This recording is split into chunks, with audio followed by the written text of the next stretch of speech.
The Annapolis Marina was strung with lights, chandeliers glowing from tint frames along the dock, the harbor dark and still behind the crowd. Drew Kessler came up from the engine bay of a 60-foot yacht with a wrench in one hand, grease up both forearms, diesel across his jacket. He stepped onto the dock and stopped. A woman stood at the edge of the pier, apart from the crowd, a champagne glass held low at her side. She was watching him. He looked at her. She didn't look away. "Whoever's with you is a lucky guy," he said. She tilted her head. Something moved through her expression, not amusement, not surprise. Something closer to recognition. "Was hoping that would be you," she said. Drew didn't answer. The wrench was still in his hand. The party moved behind them, and neither of them moved at all. The story behind that dock runs deeper than either of them knew that night. A mechanic with grease on his hands. A woman holding more than a glass of champagne. "Stay. This one is worth the ride." Drew Kessler had been a marine mechanic at Chesapeake Boat Works in Annapolis for 4 years. He ran the independent bay at the south end of the yard, the one the marina owner let him use in exchange for handling overflow jobs on weekends. He opened at 6 every morning, closed whenever the last job was done, and picked up his daughter Molly from school at 3:15 every afternoon without exception. Molly was 9. She had her mother's hair and her father's habit of going quiet when she was thinking. After school, she'd sit on the deck of the old patrol boat in the dry dock behind Drew's bay and read whatever she'd pulled from the school library that week. Drew would work below her, pulling corroded-through hulls, rewiring navigation panels, replacing impellers, and every 40 minutes he'd come up to check on her. She never needed checking on, but he came up anyway. That was the deal he'd made with himself the year everything else fell apart. Before Chesapeake, Drew had been someone else. For 8 years, 2014 through 2022, he had been a senior marine systems engineer at Trask Maritime, one of the largest defense marine services contractors on the eastern seaboard. He had designed the dual redundant power management system for the Sentinel-class Coast Guard fleet upgrade, the electrical architecture that kept 6 cutters running safely in open water. 3 patents carried his name.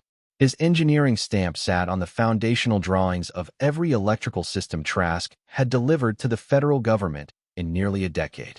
Then, in the spring of 2022, a power system failure occurred during a shakedown run on one of the upgraded cutters. Todd Creighton, Trask's VP of Engineering, 19 years at the company, filed an incident report naming Drew's original design as the root cause. Drew knew the report was wrong.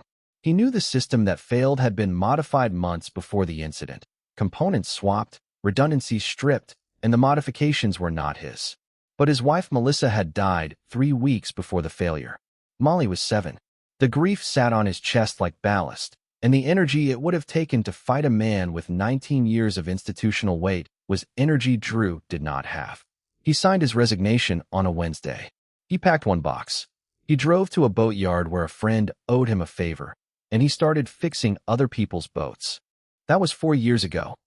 Caroline Trask had been CEO of Trask Maritime for 14 months.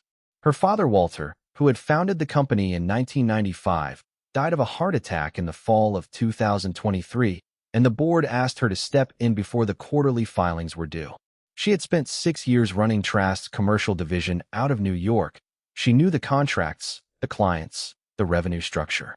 What she did not know was the engineering floor. Her father had managed that side personally. When he died, that institutional knowledge went with him. She was 35. She ran a $600 million defense contractor.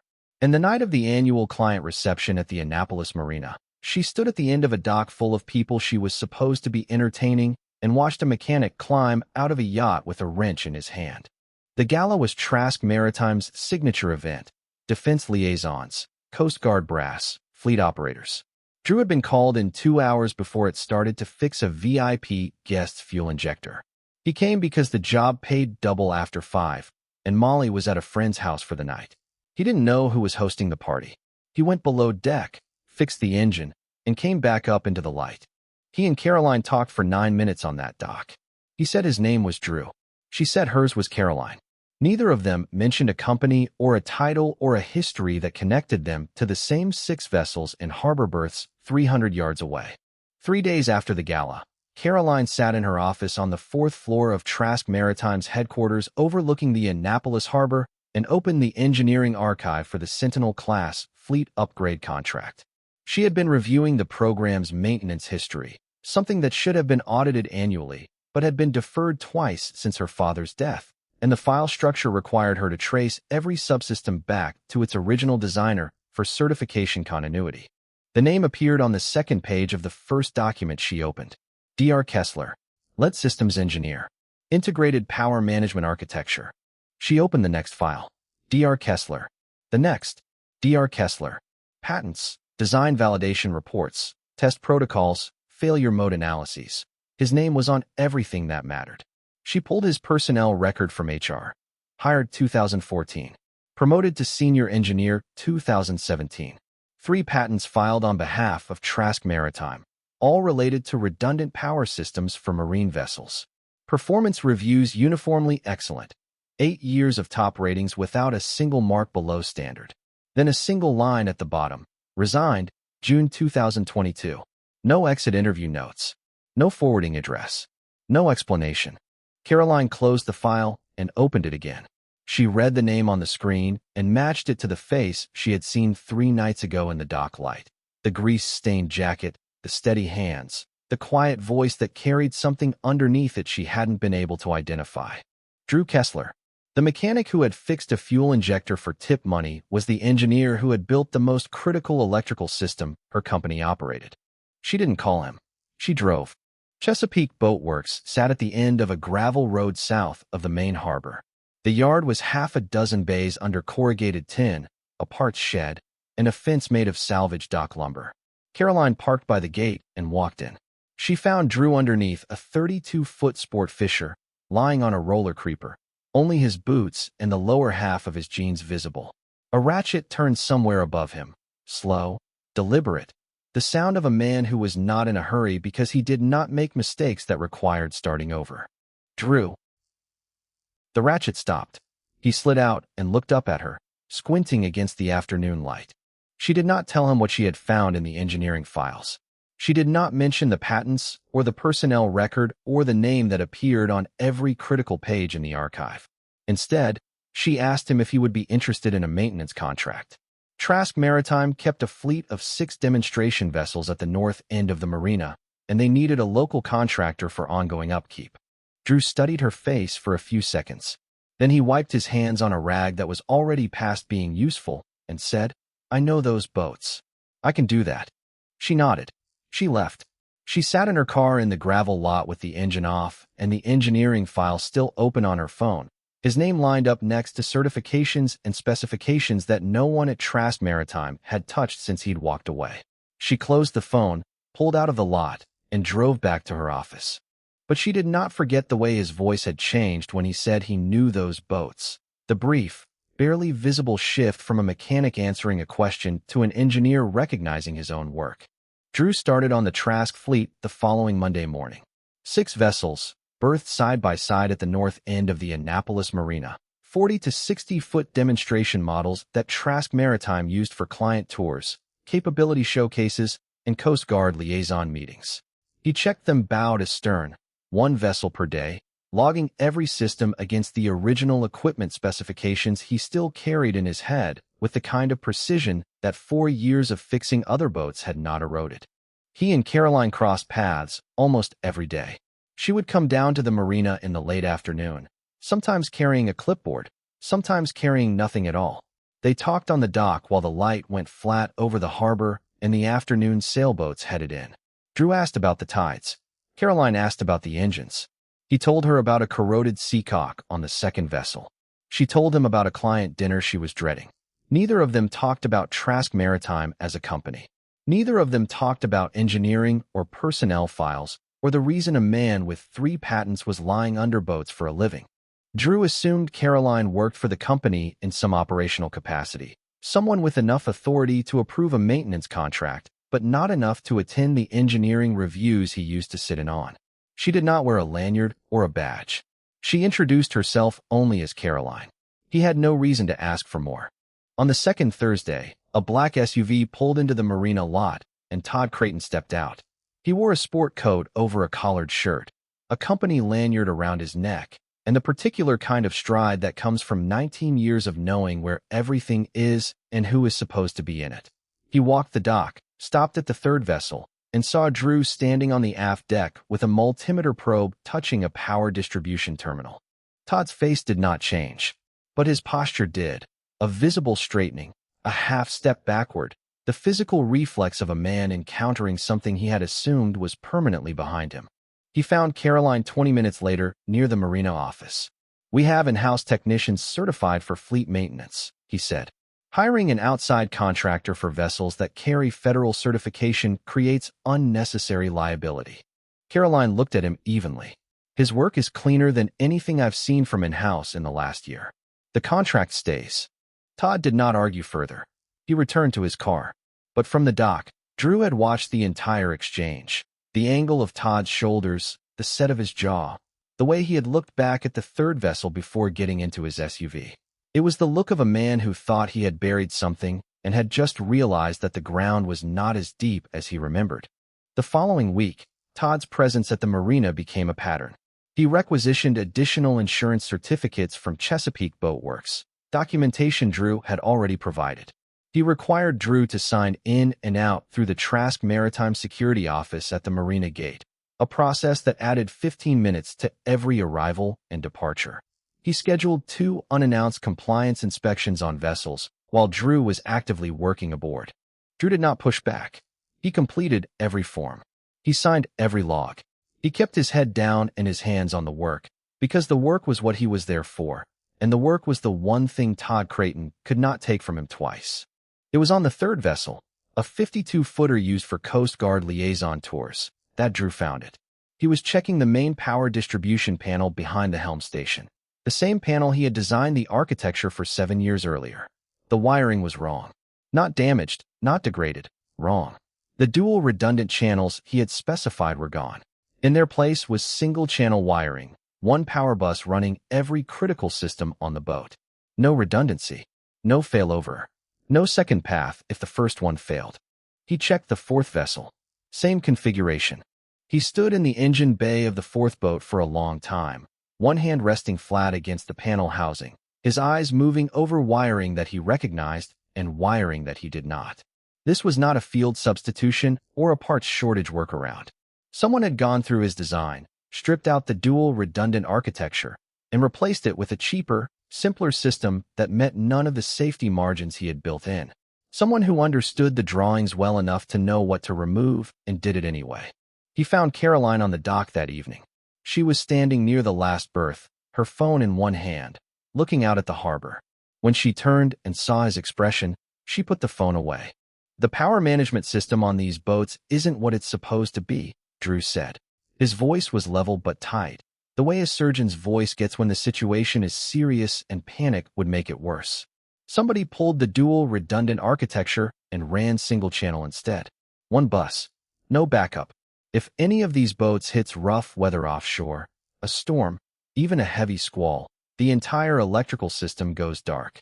Navigation, communications, bilge pumps, engine management. Everything. He said it the way an engineer says it. Specific, technical, stripped of opinion. Not the way a mechanic talks about a worn belt or a fouled injector. Caroline watched his hands as he spoke. They were still, held at his sides, but his fingers moved once in a small, unconscious gesture, tracing a circuit path on air. She did not ask how he knew what the original specification was supposed to look like. She registered the question, filed it somewhere deep and private where it could wait, and she nodded. "I'll look into it," she said. "Don't wait," Drew said. "If the 6 boats the Coast Guard is actually running have the same modification, this is a safety issue, not a maintenance issue." He held her gaze for a second longer than conversation required, and then he turned and walked back toward his truck in the marina lot. Caroline watched him go. She stood on the dock for a while after that, looking at the 6 vessels in their berths, their running lights off, their hulls quiet against the pilings. The following Monday morning, Caroline convened an internal engineering review in the 4th-floor conference room. Todd Creighton sat across the table from her with a yellow legal pad and a pen he never used. She described the single-channel wiring Drew had found on the demonstration fleet. She asked for the recertification records that would document when the original dual redundant design had been changed, who had authorized the change, and what safety analysis had been performed. Todd leaned back in his chair. The assessment you're referencing came from an outside maintenance contractor who has no access to our engineering documentation and no standing to evaluate system architecture decisions, he said. The system was optimized after the original designer left the company. Standard field revision. It went through proper channels. I'll have the recertification package on your desk by Friday. Friday came. The files did not. Drew, meanwhile, finished checking the remaining vessels. All 6 demonstration boats carried the same modification. Every one of them ran single-channel power distribution instead of the dual redundant system he had designed and tested and certified. If the same change had been made to the 6 Coast Guard cutters that Trask Maritime had upgraded under the Sentinel-class contract, the cutters that were in active federal service, patrolling open Atlantic water, then there were 6 vessels at sea with an electrical system that could fail catastrophically in conditions it was specifically designed to survive. He called Gus Pelham that evening. Gus was 63, retired after 30 years as harbor master at the Annapolis Port Authority, a man who remembered every vessel that had passed through his jurisdiction because details were what kept harbors running. Drew asked whether Trask had brought Coast Guard vessels in for unscheduled work in late 2022. Gus didn't need his notes. Fall of 22. 6 cutters, 1 at a time, 2 weeks each. Creighton's team handled it. Coast Guard filed a scheduling complaint. Downtime was hitting their patrol rotations. Drew asked what work was done. Power systems, Gus said. That's what the service orders listed. Drew set the phone down and looked out at the harbor. 6 boats. Single-channel wiring. Active federal service. That Saturday evening, Drew brought his original design drawings to the marina. A full set, rolled in a cardboard tube in the back of his shop. The same drawings he had submitted to Trask Maritime in 2019. He spread them flat on the dock planking under the berth lights and waited for Caroline. She came at 7. He showed her the drawings line by line. The dual redundant power channels, the independent bus isolation switches, the automatic failover logic that would keep a vessel's critical systems running even if the primary bus went down. He traced each path with his finger, the way a man traces something he built and still remembers in his hands. Then he pulled up the photographs he had taken inside the demonstration vessels and laid them on the dock next to the drawings. The difference was not ambiguous. It was not a matter of engineering interpretation or field judgment. It was the difference between a system designed to keep a crew alive in a storm and a system that would let them go dark and drift. Caroline stood beside him, close enough that the sleeve of her jacket nearly touched his arm, and she studied the drawings and the photographs and the steady, unhurried certainty in his hands as he pointed from one to the other. Who would have authorized this kind of change? She said. Only 2 people had the authority, Drew said. The lead systems engineer, or the VP of engineering. He did not say the rest. He did not have to. The lead systems engineer in 2022 was Drew Kessler, and Drew Kessler had not authorized anything. She looked at him in the dock light. The way he held the drawings, the way his fingers rested on paper he had not touched in 4 years but still knew by feel. And she understood something she had been circling for weeks without letting herself name it. This was not a mechanic who happened to know about power systems. This was the man who had built them, and he was standing on a dock showing her proof that someone in her own company had torn his work apart. 2 weeks later, Gus Pelham called Drew at 6 in the morning. Gus had been going through the Port Authority's archived paper logs, the harbor master records that were boxed up and moved to storage when the system went digital in 2023. He had been looking for a paper trail the digital system would not have captured. He found it.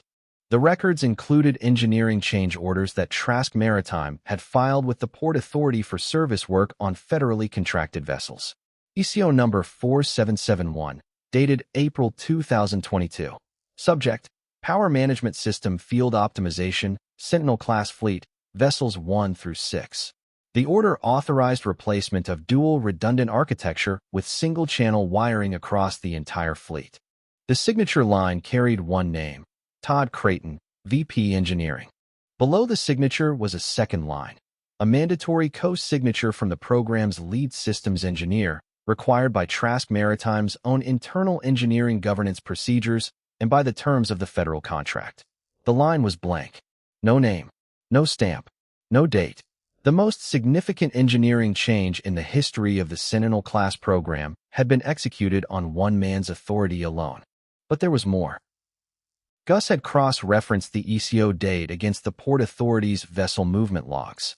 The failure that ended Drew's career occurred on July 14, 2022, aboard the USCGC Pershing, Hull 917. According to the Port Authority records, the Pershing had been brought in for Todd's modification on March 22, nearly 4 months before the failure. Todd's work was finished and the vessel returned to service well before the system ever failed. The system that failed on the Pershing was not Drew Kessler's design. It was Todd Creighton's modification. Gus brought the records to the marina that afternoon. He found both of them there, Drew replacing zinc anodes on the hull of the second demonstration vessel, Caroline reviewing a logistics schedule near the harbor master's old office at the end of the dock. Gus walked between them with a manila folder under his arm and the particular expression of a man who had spent 30 years watching things move through a harbor and had learned to recognize trouble by the shape of its wake. "Mr. Kessler," Gus said, handing Drew the folder. "The engineer who designed the whole power system for this fleet needs to see what's in here." Drew straightened up. Caroline looked over. Then Gus turned to her. "And Ms. Trask, as CEO, you'll want to see it too." The silence that came after lasted for seconds. It carried more weight than any words that had passed between them in weeks. Drew looked at Caroline. She looked at him. His hand had stopped on the zinc anode, still holding the socket wrench. Her pen was touching the clipboard, but not moving. The folder hung between them and Gus's outstretched hand, and for a long moment, neither of them reached for it. Drew understood first. Caroline, the woman who came to the marina every afternoon and talked about tides and weather, was the CEO of the company that had let Todd Creighton end his career. The company that carried his name on every critical drawing and had never asked what happened. Caroline understood second. Drew, the mechanic with grease under his nails, was the engineer whose name she had found on every page that mattered. The man her company had lost and never tried to find. Drew took the folder from Gus. He opened it. He read the ECO, the blank signature line, the April date, the scope of the modification. He read the vessel movement logs. He saw the Pershing. He saw the dates. He saw what Todd had done, and he saw the shape of what Todd had done to him. He closed the folder.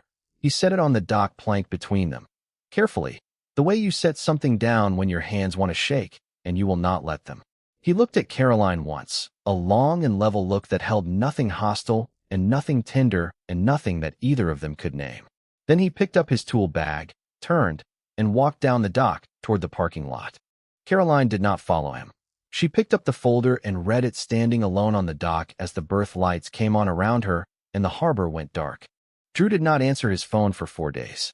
Caroline called twice the first day, once the second day, and then stopped. She understood the shape of that silence. It was not anger, and it was not refusal. It was the particular stillness of a man who had just learned that the worst thing that ever happened to his career was not an accident, not a judgment call, not even a betrayal of convenience, but a deliberate act by a man who had rewritten the evidence and walked away clean. On the 3rd day, Caroline walked into Todd Creighton's corner office on the 4th floor and placed the manila folder on his desk. The ECO, the vessel logs, the blank signature line, the Pershing timeline. Todd picked up the folder, read through it slowly, and set it down. "Standard field optimization," he said.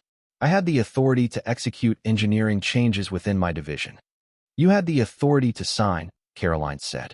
"You did not have the authority to execute a fleet-wide system change on federally contracted vessels without a co-signature from the lead systems engineer. That line is blank." Todd shifted in his chair. Kessler was already gone. The position was vacant. The modification needed to happen on the contract timeline. The ECO is dated April 22. Drew didn't resign until June. He was still your lead systems engineer when you signed that order. You bypassed him. Todd said nothing. "And the Pershing," Caroline continued. "You filed an incident report attributing the failure to the original design, Drew's design. But your own modification was installed on that vessel 4 months before the failure occurred. The system that failed was the one you put in." Todd looked at her across the desk. The silence held for 3 seconds. Then Caroline told him she was requesting an immediate IT forensics recovery of the original Sentinel-class engineering files, the digital project records with embedded timestamps that logged every access, every edit, every change to the design files, and who had made them. Todd stood up. "Those are internal engineering records," he said. "That kind of IT audit requires division-level authorization." "I'm the CEO," Caroline said. "There is no authorization above mine." She walked out. She called the head of IT from her office and ordered a full system log extraction before lunch. The logs arrived the following morning. The timestamps left no room for interpretation. On August 1st, 2022, 6 weeks after the Pershing failure, 2 weeks after Drew resigned, Todd had accessed the engineering server and modified the original Sentinel-class design files. He had replaced Drew's dual redundant specifications with single-channel documentation retroactively, making it appear that the cheaper system had been part of the original design. He had rewritten the engineering record to erase the evidence that his modification caused the failure. That same evening, IT flagged an active deletion attempt on the backup server, Todd's credentials, purging archive files dating back to 2019. The purge was 14% complete when IT froze the system. Caroline had ordered a full backup lock the day before. That night, Drew sat alone in his shop at Chesapeake Boat Works. The bay door was open to the dark harbor. He was sitting on the step of the old patrol boat where Molly did her reading, his hands empty, a cup of cold coffee beside him. Gus came in around 9. He pulled a folding chair off the wall rack, set it next to Drew, and sat down without speaking. "Harbor sounds. Wind on tin roofing." Then Gus said, "She didn't know, Drew. Same way you didn't know she was the one signing your old paychecks." Drew didn't answer, but after a while, he nodded, one small motion, and Gus stayed with him until the harbor lights went off at 11. The board of directors convened on a Tuesday morning in the Trask Maritime Conference Room. The room had a long walnut table and windows that faced the harbor, and Caroline could see the dock from where she stood. She presented the evidence in sequence: the unsigned ECO with the blank lead engineer line, the Port Authority vessel logs showing the Pershing modification 4 months before the failure, the digital system logs with original timestamps proving Todd had altered the design files after Drew's departure, the IT security record of the attempted file deletion, and the backup server data confirming that the original specifications, Drew's specifications, still existed intact. A Coast Guard liaison officer attended by formal invitation. Caroline had notified the Coast Guard's Marine Safety Center 3 days earlier that 6 of their active patrol cutters were operating with an unauthorized and structurally compromised power management system. A Coast Guard engineering inspection team was scheduled to begin vessel assessments the following week. Todd Creighton sat at the far end of the table. He had a legal pad in front of him and a pen lined up beside it. He did not write on the pad. He did not pick up the pen. He did not speak. 19 years at the company, and the room had never been this quiet around him. The board voted 6-1. Todd Creighton was terminated for cause, effective immediately. His access credentials were revoked before the meeting adjourned. Security escorted him from the building while Caroline was still standing at the head of the table. The Coast Guard opened a formal safety review of the entire Sentinel-class fleet under its jurisdiction. The full case file, the unsigned ECO, the altered digital records, the deletion attempt, the Pershing timeline, was referred to the Department of Justice for investigation under Title 46 of the United States Code, the federal statutes governing falsification of maritime safety certifications and unauthorized modification of defense contracted systems. After the board cleared the room, Caroline sat alone at the conference table. The harbor was visible through the glass, the same dock, the same berths, the same water she had looked at the night she first heard Drew say the word redundant and understood that he was not talking about boats the way a mechanic talks about boats. She picked up her phone and called him. He answered on the 4th ring. His voice was flat and careful. "The board voted," she said. 6-1. He's out. And every system on every vessel in the fleet will be restored to your original design. A pause. Then, "That's the right call." She wanted to say more. She had been composing it for days, the shape of what she owed him, the weight of what her company had taken. But the words she had prepared sounded wrong now. They sounded like a press release for something that was not a press release. "Drew." "I know," he said, and he hung up. Caroline sat with the phone against her jaw for a moment. Then she set it face down on the conference table and looked at the harbor through the glass. 2 weeks passed. Drew fixed boats at Chesapeake. He picked up Molly at 3:15. He did not go to the Trask Maritime Marina, and he did not call Caroline. The work was the same as it had been for 4 years. Hulls, engines, wiring, zinc, the rhythm of problems that had solutions and tools that fit the problems. But the rhythm felt different now, the way a familiar song sounds different when you learn what the words actually mean. Molly noticed. She did not say anything for the first 10 days. She sat on the patrol boat deck with her library book and watched her father work with the focused intensity of a man, keeping his hands busy because his mind would not settle on its own. She turned pages. He turned bolts. The pattern held until the second Thursday, when Molly set her book face down on the deck and said, "Dad." Drew was under a console, replacing a depth sounder transducer. "Yeah." The lady at the dock. The one from the party. Drew's hands stopped moving inside the console. He did not come out. "What about her?" Molly picked her words the way she always did. Carefully, one at a time, like someone placing stones across a creek. "She looked at you the way Mom used to, when you were fixing something and didn't know anyone was watching." Drew stayed under the console. His hands did not move. He held a wire connector he had already finished tightening and stayed very still for a long time. Then he slid out, looked at Molly, looked away, and went back to work on the next connection without saying anything. Molly picked up her book and opened it to the page she had marked. She did not bring it up again. The next afternoon, a car pulled into the Chesapeake Boatworks lot and parked by the open gate. Caroline did not come in. She stood beside her car with her hands at her sides and looked across the yard at the far bay.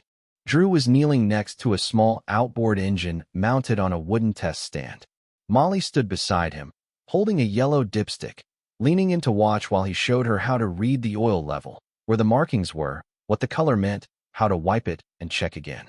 He was talking in a low voice, pointing at the stick, and Molly was listening with the concentration she brought to everything that mattered to her. Drew looked up. He saw Caroline standing at the gate, 40 feet away across gravel and oil-stained concrete, and 4 years of a life he had built around the absence of everything she represented. He said something to Molly. She nodded and walked back to the patrol boat with the dipstick still in her hand. Drew wiped his palms on his jeans, stood, and crossed the yard toward the gate. He stopped 3 feet from Caroline. His hands were dark with engine oil. She did not step back. Nobody apologized. Nobody explained. There was nothing to explain that the weeks of silence had not already carried between them. "You didn't know?" Drew said. "Neither did you," Caroline said. That was all. They stood at the gate of the boatyard in the late afternoon light, and neither of them stepped toward the other, and neither of them turned away. After a long moment, Drew said, "Molly made lemonade this morning. It's terrible, but there's a lot of it. It's in the shop." Caroline looked at him. Something moved across her face. Not quite a smile, not quite relief. Something closer to the expression she'd had on the dock the first night, when he told her whoever was with her was a lucky guy. She followed him across the lot. 1 month later, Drew signed a contract with Trask Maritime. It was not an employment agreement. It was an independent consulting engagement to oversee the restoration of the original dual redundant power management system across the entire Sentinel-class fleet. 6 Coast Guard cutters and 6 demonstration vessels. 12 boats. His design, rebuilt from his own drawings, by his own hands. He kept Chesapeake Boatworks. He opened at 6, worked the Trask restoration from 8 to 2, picked up Molly at 3:15, and came back to the yard for private jobs until dark. The schedule was tight. He ran it the way he ran wiring, one path at a time, each one tested before moving to the next. Caroline came to the marina every afternoon after her last meeting cleared. Not for status updates. Not for engineering reports. She came because that was where Drew was, and being near Drew had become part of the way her days made sense.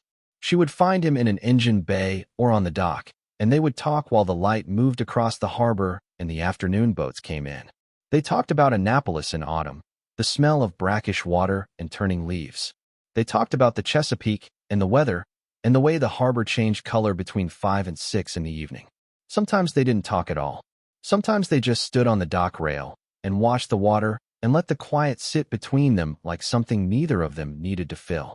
Molly started coming to the marina on Saturdays. She brought 2 cups of lemonade in a small cooler. One for her father and one, she said, for whoever shows up. Caroline showed up every Saturday.